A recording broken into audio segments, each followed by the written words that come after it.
Friends, welcome to my channel. It's me Janvi blog. ಹೇಗಿದ್ರೆ ಎಲ್ಲರೂ? ಈ ಶಿವರಾತ್ರಿ ಹಬ್ಬಕ್ಕೆ ನೀವೆಲ್ಲರೂ ಅಕ್ಕಿಯಿಂದ ತಂಬಿಟನ್ನು ಮಾಡಿದ್ದೀರಾ. ಆದರೆ ಉರ್ಗಡ್ಲೆಯಿಂದ ಹೇಗೆ ಮಾಡೋದು ಹೇಳ್ಕೊಡ್ತೀನಿ ಬನ್ನಿ. ಒಂದು ಪ್ಯಾನಿಗೆ 1/4 ಕಪ್ಪಷ್ಟು ಕಡಲೆ ಬೀಜನ ಹಾಕ್ಕೊಂಡಿದ್ದೀನಿ. ಇದು ಚೆನ್ನಾಗಿ ಹುರಿದು ಸಿಪ್ಪೆ ತಕ್ಕೋಬೇಕಾಗುತ್ತೆ. ಇದು ಚೆನ್ನಾಗಿ ಹುರಿದು ಒಂದು ಸ್ವಲ್ಪ ಗರಿ ಗರಿ ಆಗಬೇಕು, ಸಿಪ್ಪೆ ಎಲ್ಲ ಬಿಡಬೇಕು. ಅಲ್ಲಿವರೆಗೂ ಇದನ್ನು ಚೆನ್ನಾಗಿ ಹುರ್ಕೊಳ್ಳಿ.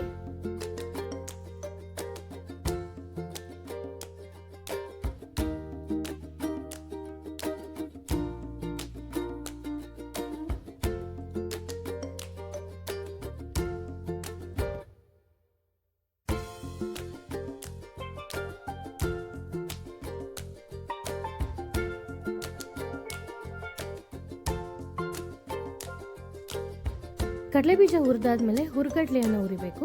ಸೊ ಹುರ್ಗಡ್ಲೆ ನಾನು 1 ಕಪ್ಪಷ್ಟು ತೊಗೊಂಡಿದ್ದೀನಿ. 3/4 ಕಪ್ಪು ಕಡಲೆ ಬೀಜ, 1 ಕಪ್ಪಷ್ಟು ಹುರ್ಗಡ್ಲೆ ತೊಗೊಂಡಿದ್ದೀನಿ. ನಿಮಗೆ ಎಷ್ಟು ಬೇಕೋ ಅಷ್ಟು ನೀವು ನಿಮ್ಮ ಅಳತೆಯಷ್ಟು ನೀವು ಚೇಂಜ್ ಮಾಡ್ಕೋಬೋದು. ಬೇಕಾದರೆ ಕಡಲೆ ಬೀಜ ಜಾಸ್ತಿ ಹಾಕ್ಕೋಬೋದು, ಇಲ್ಲಾಂದರೆ ಹುರ್ಗಡ್ಲೆ ಕಡಿಮೆ ಹಾಕ್ಕೊಂಡು ಆ ಥರ ಬ್ಯಾಲೆನ್ಸ್ ಮಾಡ್ಕೋಬೋದು. ನಾನು 1 ಕಪ್ಪು ಹುರ್ಗಡ್ಲೆ, 3/4 ಕಪ್ಪು ಕಡಲೆ ಬೀಜ ಹಾಕಿ ತೊಗೊಂಡಿದ್ದೀನಿ. ಇದನ್ನು ಚೆನ್ನಾಗಿ ಹುರ್ಕೋಬೇಕು.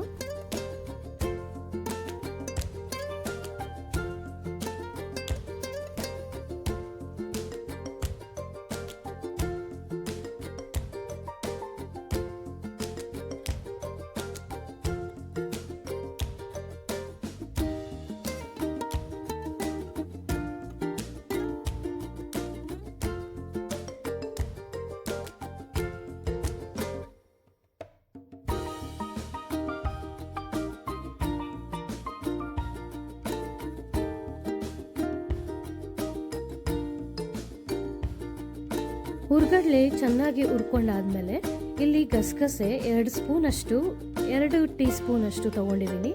ಏಕೆಂದರೆ ಕಮ್ಮಂತ ಅನ್ನತ್ತೆ ಅಂತ. ಸೊ ಗಸಗಸೆ ಮತ್ತು ಎಳ್ಳು 4 ಟೀ ಸ್ಪೂನಷ್ಟು ಎಳ್ಳನ್ನು ತೊಗೊಂಡಿದ್ದೀನಿ.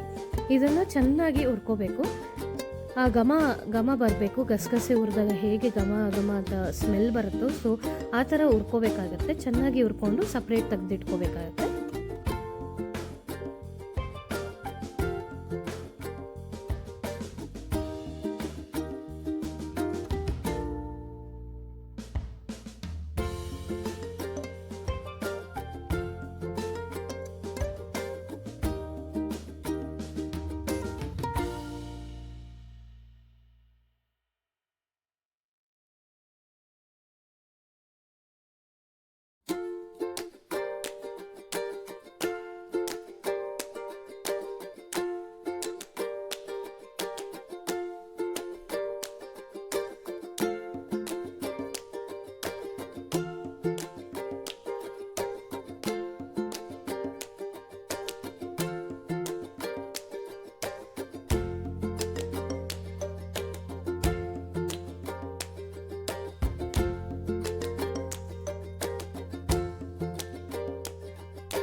ಇಲ್ಲಿ ಗಸಗಸೆ ಎಲ್ಲ ಹುರಿದಿವೆಲ್ಲ ಆಯಿತು. ಇಲ್ಲಿ ಬೆಲ್ಲ ತೊಗೊತಾ ಇದ್ದೀನಿ. 1 ಗಿಟ್ಕಷ್ಟು ಬೆಲ್ಲ ತೊಗೊತಾ ಇದ್ದೀನಿ. ಇದು ಚೆನ್ನಾಗಿ ಪೀಸ್ ಮಾಡಿಕೊಂಡು ನಿಮ್ಮ ಟೇಸ್ಟಾಗಿ ನಿಮಗೆ ಜಾಸ್ತಿ ಸ್ವೀಟ್ ಬೇಕು ಅಂದರೆ ಇನ್ನೊಂದು ಸ್ವಲ್ಪ ಬೆಲ್ಲ ಹಾಕೋಬಹುದು. ಇಲ್ಲಾಂದರೆ ನನಗೆ ಮೀಡಿಯಮ್ ಸ್ವೀಟಾಗಿ, ತುಂಬ ಸ್ವೀಟು ಇಷ್ಟ ಆಗೋದಿಲ್ಲ. ಸೊ ಮೀಡಿಯಮ್ ಆಗಿ ತೊಗೊಂಡು ಬೆಲ್ಲನ ಕುಟ್ಕೊಂಡು ಕರಗಿಸ್ಕೋಬೇಕಾಗತ್ತೆ. ಬರೀ ನೀರು ಹಾಕಿ ತುಂಬ ಪಾಕನೂ ಬರಬಾರ್ದು, ತುಂಬ ಇದು ಆಗಬಾರ್ದು. ಸೊ ಬೆಲ್ಲ ಕರಗೋ ಅಷ್ಟು ನೀರು ಹಾಕ್ಕೊಂಡು ಕರಗಿಸ್ಕೋಬೇಕಾಗುತ್ತೆ.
ಇಲ್ಲಿ ನಾನು ಒಂದು ತಪ್ಪಲೆಗೆ, ಒಂದು ಪಾತ್ರೆಗೆ ಕೊಬ್ಬರಿಯನ್ನು ಹಾಕ್ಕೊಂಡಿದ್ದೀನಿ.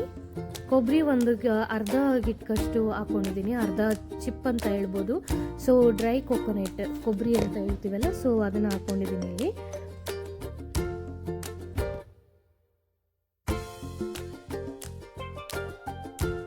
ಕೊಬ್ಬರಿ ಹಾಕಾದ್ಮೇಲೆ ಹುರ್ಗಡ್ಲೆ ಪುಡಿ ಮಾಡಬೇಕು. ಸೊ ಹುರ್ಗಡ್ಲೆ ನಾವೇನೇ ಎಷ್ಟು ಹುರ್ಕೊಂಡಿದ್ದೀವೋ ಅದನ್ನೆಲ್ಲ ಹುರಿದು ಪುಡಿ ಮಾಡ್ಕೋಬೇಕಾಗತ್ತೆ.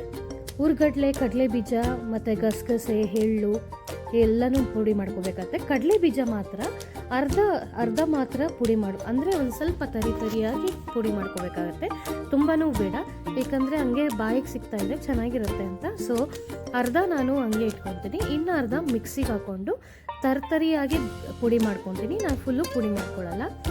ಸೊ ಈ ಥರ ಮಾಡಿಕೊಂಡು ಮಿಕ್ಸ್ ಮಾಡ್ಕೋಬೇಕಾಗತ್ತೆ.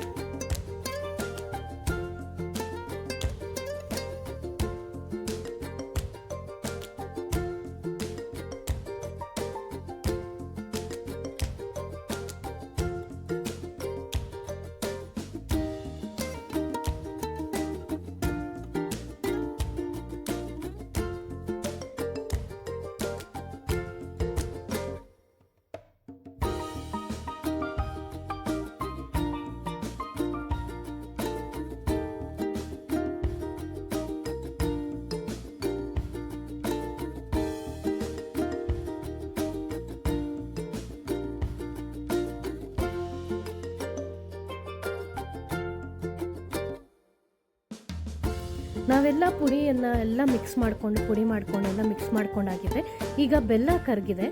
ಸೊ ಸೋರಿಸ್ಕೊಳ್ಳೋಕ್ಕೆ ನಾವು ಸ್ಟೀಲ್ನ ಜಾಲರಿಯಿಂದ ಸೋರಿಸ್ಕೋಬೇಕು. ಯಾವುದೇ ಸ್ವೀಟ್ ಐಟಮ್ ಮಾಡಬೇಕಾದ್ರೆ ಬೆಲ್ಲನ ಕರಗಿಸ್ಕೊಂಡು ಹಾಕ್ಕೊಂಡ್ರೆ ಒಳ್ಳೆಯದು, ಯಾಕೆಂದರೆ ಕಸ ಇರುತ್ತೆ ಅಂತ. ಸೊ ಈ ಥರ ಟೀ ಇದರಲ್ಲಿ ಸೋರಿಸ್ಕೊಂಡು ಹಾಕಿದ್ರೆ ಒಳ್ಳೆಯದು. ನಮಗೆ ಎಷ್ಟು ಬೇಕೋ ಅಷ್ಟು ಸ್ವಲ್ಪ ಹಾಕ್ಕೊಂಡು ಕಲಿಸ್ಕೋಬೇಕಾಗತ್ತೆ.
ನಾನಲ್ಲಿ ಒಂದು ಕಪ್ಪಲ್ಲಿ ತುಪ್ಪನ ತೊಗೊಂಡಿದ್ದೀನಿ.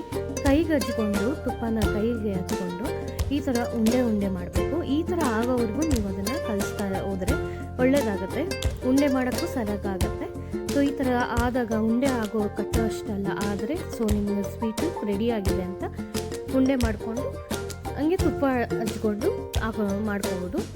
ಬೇಕಾದರೆ ತುಪ್ಪನೂ ಸೇರಿಸ್ಕೋಬೋದು ಈ ಸ್ವೀಟ್ ಒಳಗಡೆ. ನಾವು ಉಂಡೆ ಕಟ್ಟೋಕ್ಕಿಂತ ಮುಂಚೆ ತುಪ್ಪವನ್ನು ಹಾಕಿದ್ರು ಚೆನ್ನಾಗಿರುತ್ತೆ.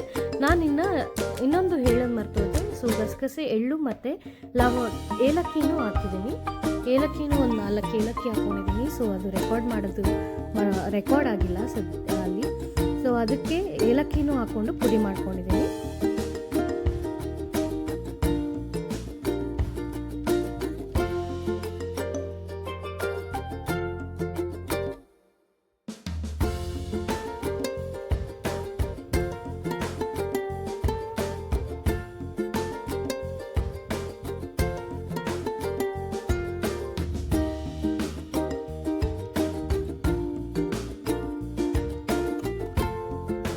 ಈಗ ನೋಡಿ ತಂಬಿಟ್ಟು, ಹುರ್ಗಡ್ಲೆ ತಂಬಿಟ್ಟು ರೆಡಿಯಾಗಿದೆ. ನಿಮ್ಮ ಶಿವರಾತ್ರಿ ಹಬ್ಬಕ್ಕೆ ಹುರ್ಗಡ್ಲೆ ತಂಬಿಟ್ಟು ರೆಡಿಯಾಗಿದೆ. ನೀವು ಟ್ರೈ ಮಾಡಿ ನೋಡಿ. ಇಷ್ಟ ಆಗಿದ್ರೆ ಕಮೆಂಟ್ ಸೆಕ್ಷನಲ್ಲಿ ಹೇಳಿ. Thank you.